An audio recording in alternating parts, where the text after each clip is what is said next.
to welcome Dr. Arzoo. I don't know how to say your surname. Syeddah. Syeddah. Yeah. Who's a member of the Wellington branch. She's originally from Pakistan and grew up in Geneva, Switzerland. She comes from a long line of Sufi healers and has only recently fully stepped into her mystic lineage as part of her journey. Being a member of the TS Lodge in Wellington has helped her to embrace that side of her family. She moved to New Zealand in 2017 following her heart's calling and leaving a pretty good job, I think it was from the United Nations, and considers it to be her spiritual home. Her day job involves working in the staff and small business practice in Wellington. One of the draws for her to join the TS was to meet and connect with like-minded people on her spiritual path. Yeah, thank you so much, Gloria. Definitely a shorter bio than Hillary's. Hi, everyone. How are you guys doing today? It's going to be an interactive session because this is, so I'm going to be moving around. So yeah, bear with me. I'm really honored to be speaking at the annual convention. When Renee actually reached out, I didn't know what I was going to speak about. I was like, I don't have enough. I'm still a new member. I don't know what I'm going to be sharing with all these esteemed and distinguished members. No, really, it was. And I went, okay, this is a good trigger. And I went, wait, I'm going to talk about triggers. Here we go.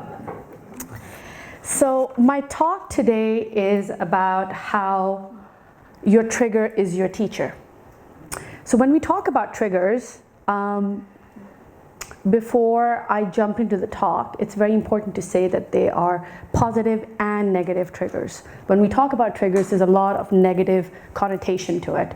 And that's all well and good, because the majority of them are negative, or they are of that low vibration frequency, you could say so. So the way I differentiate in the talk in my head is your positive triggers are your inspirations. And the triggers that are of low energy frequency, those are triggers. So we got that sorted, inspiration and triggers. And how does that lead to awakening compassion and deepening the connection? And that's a very easy thing. You start with yourself. A lot of the times when we are talking about awakening compassion, we see it from a collective perspective.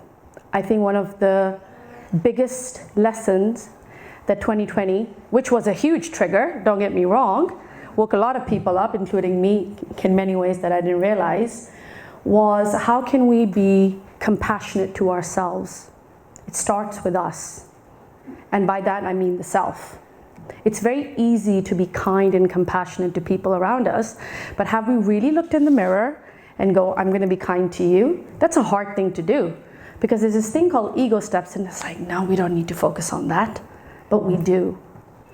So for me, when I see that every trigger is a teacher, essentially what I'm asking you guys is to ask yourself, how does that make me see myself in a more compassionate and a kinder light? So when we talk about triggers, how would you describe triggers? And this is where I'm going to open up any responses. Or I'm going to pick up people. I'm going to pick on you guys if you don't. Yes? When instead of responding, it creates a reaction. Yes. Have you been through my notes by any chance? Anyone else? Yes. Would you feel like tension in your body after something happened? Yeah, so and that's another way of identifying a trigger, is where your body actually speaks to you. You might feel it in your solar plexus, you might feel it in your heart chakra, you might feel it even in your root chakra that something's not right. That's a really good answer. So the way I see a trigger is, and it has a very flexible definition. There's no one way to describe a trigger, because it can mean different things for different people. Can I add something on that? Yes, sure, Pam. I was just going to say, things like music or an event or something happening also triggers things from the past. Just a click. Yeah, yeah. That's a good one too, thank you.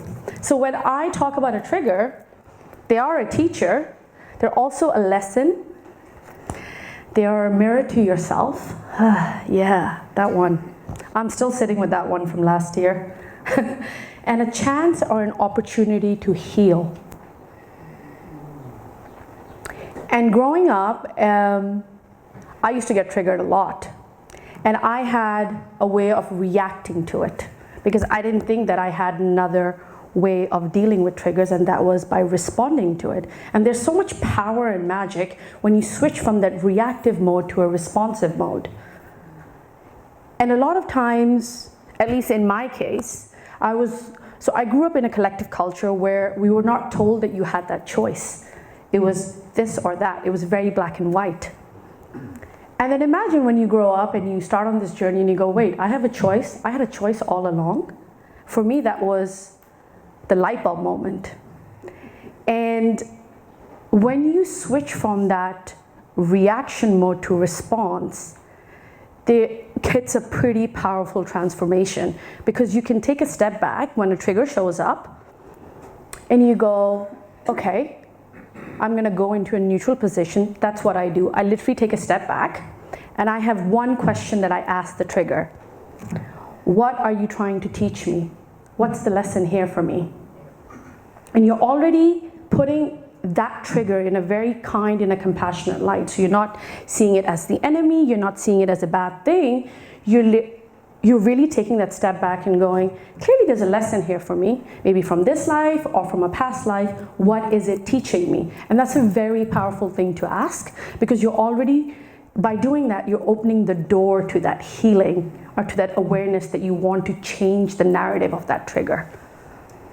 And there's a word that comes to when you want to change that narrative, and it's one of my favorite words. It's called transmutation.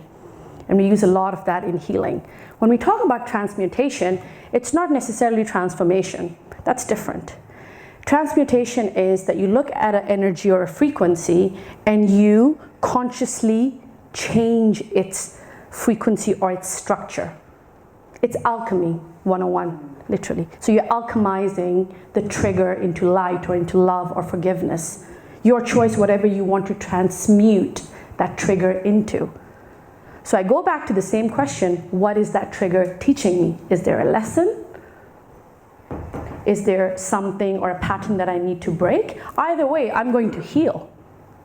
So what is it teaching me, or what's the lesson that's in that trigger for me? And that's really powerful when you start asking that question because, like I mentioned before, you go from that really defensive, reactive space to going, okay, clearly it's come up and it's something that I need to deal with. And the fun thing about triggers are, they come up unexpectedly. So they're not going to send an email, they're not going to send you a text message. It'll be the smallest thing and you go, hold up a minute, where's this coming from? Bad timing. But you know, the thing with source or universe is they can be quite playful. They work on their own time, not our time. So when I talk about triggers, it is essentially nudges or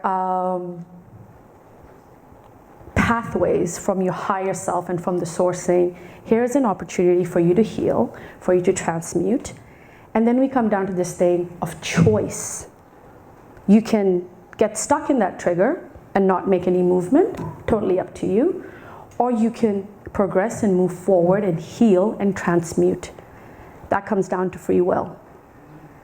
So it's your choice. You can very much stay in that comfort zone, or you can go, right, I'm going to heal from this. I'm going to see what the lesson that comes up. I'm going to learn, I'm going to grow, and I'm going to heal.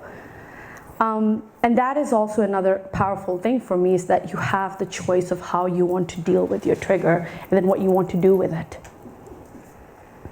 So when we talk about triggers, they can be subconscious elements, and Carl Jung talks a lot about that in his archetypes. He's really great when it comes to triggers and all that shadow aspect of your personality, the subconscious elements as he called them. They can be memories, they can be traumas, they can be fears, they can be wounds from this lifetime from previous lives. And I realized, I think it was my first year in Aotearoa, and I started going for rigorous Reiki healing, and it came through a lot of our sessions that a lot of my triggers were from past lives. And I went, okay, so that's the first step in connecting the dots. Clearly there are lessons for me that I need to learn for me to fully step into my power and to fully realize my soul purpose. So you have resources and tools that can help you to equip you better in how to deal with these triggers. And I actually made a diagram, because I'm very much a visual person, of how you can start with triggers and that leads to deepening compassion. That's the academic in me. And I'll go back to it towards the end when I'm finishing off the talk. So we talked about the unexpected arrival of triggers, right? And another really good thing to keep in mind is when you really start or you become committed to your healing and really tuning into your higher self, you might have dealt with a trigger or a lesson, and then the spirit will be like, right, I'm going to test this person, and they'll send the same trigger but in a different form. And you go, wait, hold on a minute, I dealt with this a few months ago, but why does this keep coming up? It almost feels like a loop. And I realized not so long ago that's a way of the spirit or the source testing you to see if you've self-mastered that lesson. Again, it requires a lot of compassion and kindness towards yourself, not to get defensive, not to get angry, not to get frustrated, because those are very normal responses or reactions depending on how you want to deal with them. But it's also just taking that step back, going in that neutral position and saying, right, I think I dealt with that trigger and I thought I had learned with the lesson. Okay, so if this is a test, I see what the spirit's doing there. So how am I going to respond? That's the magic. Just having that awareness when you've already dealt with it and you go, all right, okay, this is a pretty big trigger. This thing is really stressing me out or making me angry, but I'm not going to deal with it the way I used to deal with it before. That's the power of you healing yourself. Just taking that step back, going, I'm not going to go down that route. So you're changing the narrative that you're telling yourself when it comes around triggers. Once you start seeing your triggers in that kind light, you're integrating your shadows because it's your subconscious elements, right? It's all those things that you didn't really want to deal with all those years or past lives, but they're resurfacing at a certain time or a certain point for you to either heal them and learn from it or grow from it, or you can stay stuck. Your choice. And the way I see the healing process with triggers is that it's essentially a wound that needs to be healed. So if you stay stuck or if you choose not to do anything about it, the wound is still open. So it takes a lot of courage and it takes a lot of bravery to, like I said before, to be that kind to yourself, to ask, what is it teaching me and how can I heal from it? It's very easy to be kind and compassionate to others, but to yourself, that's the real trick. There was a very long time of my 20s that I was not at all kind to myself. There was a severe imbalance. I was very helpful, well actually overtly helpful. I was compensating for the fact that I did not want to look at my triggers and my shadows. So I was just focusing all that energy outward. Came to New Zealand on the other side of the world, away from family, and I was like, right, I'm gonna sit with all of me and see what comes up. I'm still unpacking it. Yeah, not this lifetime, a few lifetimes, but it's okay because I said yes. I said there's no turning back. Once I start, and once I start lovingly looking at my triggers, I can't turn back because then all the work I've done, it's all in waste. So there's this aspect of duality as well when you come to triggers, you know, a lot of the subconscious triggers that you have that you didn't even think that you had, and they suddenly resurface in a context or a circumstance, And it's about integrating and transmuting those shadows into the light, and that's where the duality comes in, the light and the darkness, because we all have it, both sides. And instead of having the imbalance, that's where the duality aspect comes in, that how do you achieve balance and making sure that your triggers that are pointing you to subconscious elements in your shadows, how do you integrate them? How do you embrace them, saying, yes, you are a part of me.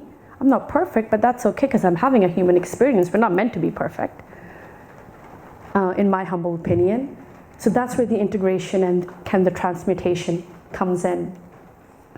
And as I have looked at my triggers, one of the so I've written a lot about shadow work and triggers. It's sort of like my jam, I think, in that sense. My soul likes it, all that dark stuff, and turning it into light. And I definitely think that what we don't repair, we will repeat, whether it's this lifetime or the next lifetime. So back to you, the choice is yours. You can get stuck and let it be repeated, or you can repair it. And there is such great healing in your triggers. When you are triggered, another really, really good learning experience for me was to be very present, so I can identify the triggers when they surface. Because if you are in the past or if you're in the future, you won't really be able to notice triggers. And once you start noticing, then it just gets easier with every transmutation or every healing that you do with the trigger. And always asking, what are you trying to teach me? Because you're the one in control. You're the magician in this sense. Literally you are, because you're transmutating and you're alchemizing those triggers into beautiful healing frequencies for yourself. I've got two quotes. One by Carl Jung that I really wanted to share because he's really good with all the subconscious elements and the archetypes. He talks a lot about the shadow aspects of our personality. Until you make the unconscious conscious, it will direct your life and you will call it fate. So if you're not aware, you'll be like, it was meant to happen. That's my life. Yeah, it's just fate. But once you become aware of the unconscious, you're the one who is the magician, the one who's in control, saying, right, what is it teaching me? And it's a very empowering and a profound feeling that you have that within you. The second quote, for a lot of people who know, I'm a huge fan of Rumi, so I had to mention him. It is, the wound is the place where the light enters you. Yeah, that's beautiful. The wound is the place where the light enters you. So yeah, pretty much that's self-explanatory. And I read that when I was at university in my 20s. I was like, I have no idea what he means. Does he mean actual physical wounds? No, there's so much more to that. So yeah, the wound or the triggers, you're opening that pathway or you're opening that portal for that healing to come in and that light to come in. And so I've reached the last part of my presentation. So with triggers, and this is where we connect it with deepening the connection and awakening the compassion with others. So we talked about being really compassionate and kind and gentle to yourself, right? But we're part of this collective, we're part of this world, and we'll meet people who will also trigger us in situations. And this is where the concept of mirroring comes in. A lot of times when you're triggered, and I learned this the hard way, I was being triggered by a situation, and one of my friends asked, are you sure it's the situation that's triggering you, or maybe the person? Maybe they're trying to show you by holding up a mirror that there's a quality in you that is triggering you. And I went, oh, that's a good way of looking at it. So there's a lot of mirroring that goes on, because if there are no others, we're just mirroring each other at everyone's triggers. And it's really putting that mirror in front of your face saying, what is it in me that needs to be healed? And that's a really powerful concept. So you start seeing everyone in a different light, not as your enemy, not as your competitor, not as someone different, but just I think it is also by Rumi where he says, one source and infinite bodies. So everyone's a mirror of each other. And then it's also about taking that step back and saying, what is this person triggering in me? Where is the lesson? Where is, what do I need to heal? And people who trigger us, I really do see them as messengers, and I actually thank them, because I'm going, if you hadn't triggered me, I wouldn't have known that I had this trigger. So for me, it's a really, not only being kind to myself, but also being grateful and compassionate to that person, saying thank you for triggering me or making me annoyed, because it made me go within and heal or self-master a lesson that I thought that I already had. And this is where I come to a close. So how do you deepen the connection when it comes to triggers? It starts with you. You have to deepen the connection with yourself and being compassionate with yourself. Once you start doing that and seeing your triggers in this beautiful, gentle light and looking at what it's saying to us, then you're going to start seeing the collective and the people in a different light as well. And instead of getting annoyed with them or hating them, you're going, okay, so if you're a messenger for this trigger, I thank you. And that's deepening the connection with the other and having that compassion towards them, having that empathy towards them. Then they are no others. And it's just all of us, one source. So it starts with us having that kindness and that compassion within yourself, and really asking very honestly and bravely, what is this trigger trying to tell me, and how can I heal myself? Because when I heal myself, I heal the collective, I heal the world. And yeah, and it was just one last bit is, you have to be, I talked about gratitude a little bit. You have to be very, very grateful to your triggers, because they point you where you're not free.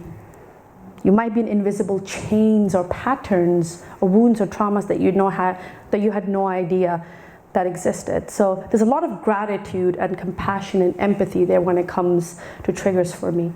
And yeah, it starts with you, and then you spread it out to the collective. That's it. Thank you.